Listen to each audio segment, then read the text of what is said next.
ko sa inyo yung violation ng after a shot of A1, kung legal ba siya o hindi, no?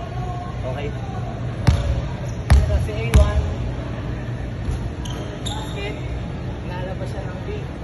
So, kailangan kahit isang paalam pag nagpasa siya, pag siya yung kumuha, violation tayo guys. Kailangan sa drawing natin sa 317, kapag B yung naglabas, dapat ang nakakuha muna na legal yung kakampi niya.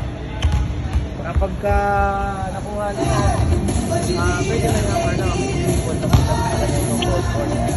yung rules natin, no?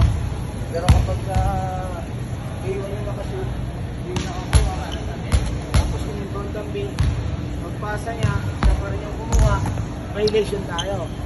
Sabi nga nung dalubhasa, yung inbounder ay hindi pwedeng maging receiver at na-shot dun sa table.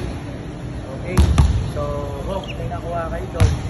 Tapos pagdating naman dito, pagka biglang sinave na pumasok, isang paa lang pwede natin kunin.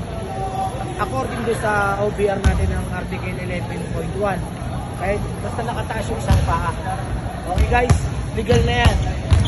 Okay, hope na nakuha kayo sa content videos natin. Maraming salamat and God bless.